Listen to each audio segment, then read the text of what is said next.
Alors là, j'en ai refait depuis. J'ai fait des choses en plus.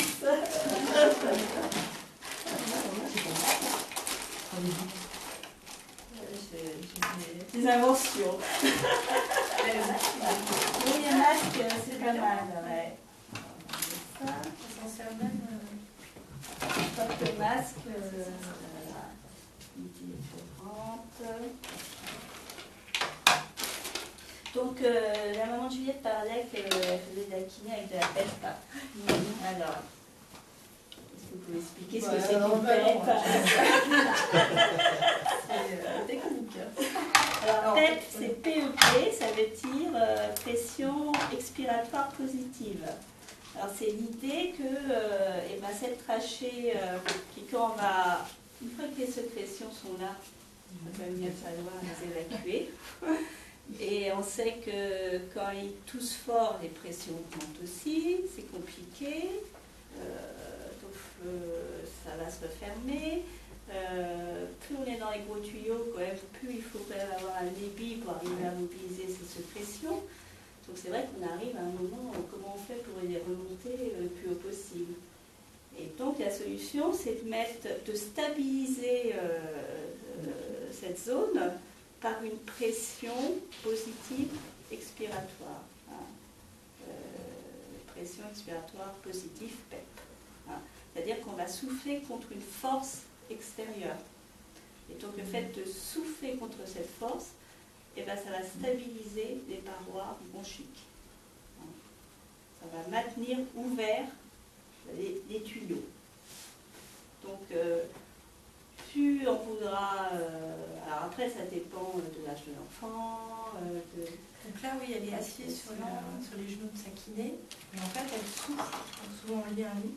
Et en même temps, elle va souffler dans soit le masque, que ce soit on appelle ça la pipe du magicien ou l'avion. Donc en fait, en même temps que la kiné fait ce drainage, elle va en même temps s'amuser avec ces petits...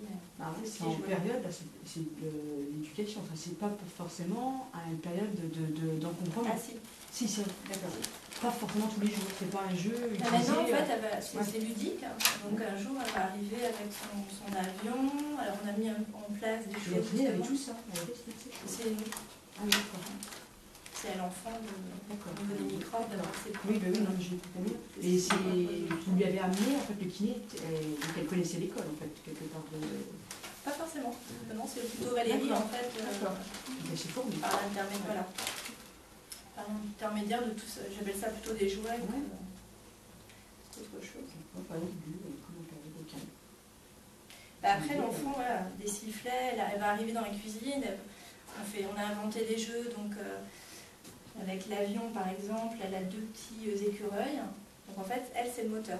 Donc elle prend un sifflet, elle va siffler, et nous on fait l'avion avec les 2 écureuils, et on lui demande on part où par exemple. Donc on part à Montréal, on part en Chine, on fait un voyage, et elle va souffler, elle court en même temps, et elle va souffler dans son sifflet. Nous c'est une chasse à l'ours, elle fait l'ours derrière, et on court devant, et voilà. Donc c'est très ludique. On a réussi à lui faire adopter ces petits objets. Alors la première PEP, hein, qu'on peut avoir chez le petit enfant, hein, qui n'a pas de participation, finalement la première PEP, c'est souffler par le nez et pas souffler par la bouche. Déjà le fait de souffler par le nez, on va avoir une petite résistance. Ça c'est moi la première PEP que j'utilise. Alors par exemple un enfant qui arrive, qui est très très encombré, qui tousse en permanence et qui n'arrive pas à souffler, c'est vrai que déjà la première chose, on souffle par le nez, quoi. Déjà ça permet souvent de moins tousser, hein, et on souffle doucement par le nez. Ça c'est la première PEP. Le filet est complètement bouché. Ah, on l'a mis avant. Oui. C'est sûr que là c'est limitant, ouais. C'est bien laver mis avant. Après, y a toutes sortes de PEP. Hein, donc, le plus simple, c'est souffler dans un tuyau. Hein. Déjà, il va y avoir une petite PEP. Après, dans le bain, on peut souffler, on peut mettre le tuyau dans l'eau et on va souffler dans l'eau du bain. Et là, on va déjà mettre une PEP plus importante. Voilà. Et plus le tuyau va être dans l'eau et plus la longueur va être importante dans l'eau, plus la résistance va être importante. Voilà. Alors, ça se mesure d'ailleurs une PEP en centimètres d'eau, c'est-à-dire la longueur qu'il y a dans l'eau. Hein. Donc, ben voilà, hein, l'une des PEP, c'est faire des bulles dans une bouteille. Hein.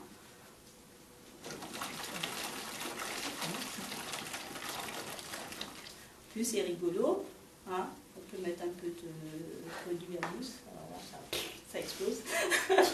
Alors j'ai fait un trou hein, pour faire sortir l'air, c'est pour sortir l'air, hein, parce que sinon, mais dans le bas c'est bien aussi. Hein, et alors là, j'ai mis pas mal de tuyaux. Et vous allez voir, hein, il faut pousser là. Hein. Mais du coup, il y a une pression qui est importante et ça stabilise bien les bronches. Hein. Vous essayer, hein. En termes de microbes. Alors, en termes de microbes, et ben justement, il faut des trucs simples. Alors, ça, c'est une bouteille d'eau. Après, dans la vide, on la jette. Et le tuyau, et ben, on peut désinfecter avec... on met à tremper dans de l'eau avec 1 litre d'eau avec 2 cuillères à soupe d'eau de javel, déjà préparée. Et puis après, ben, on secoue et puis on passe un coup de sèche-cheveux dedans. Et puis on ne stocke pas dans un truc hermétique. Ce qui est important, c'est qu'il sèche bien. C'est ça qui est important, c'est qu'il sèche bien. Parce que les microbes, surtout, ils aiment bien les lieux humides, chauds. Donc, hein, on secoue, on passe un coup de sèche-cheveux et on laisse sécher tranquillement dans un endroit propre et aéré. Hein. Donc ça c'est important, c'est vrai que c'est important d'avoir des choses simples, parce que c'est vrai que c'est bien de pouvoir nettoyer des choses. Hein. Après, bah, il y a tes PEP, alors comme disait Juliette, le masque c'est pas mal parce que ça prend à la fois le nez, alors ça c'est des masques qu'ils ont quand ils ont du myopathe, je ne sais pas si vos enfants de temps en temps à l'hôpital quand ils ont une petite piqûre, une grosse piqûre, parce que c'est jamais été une piqûre.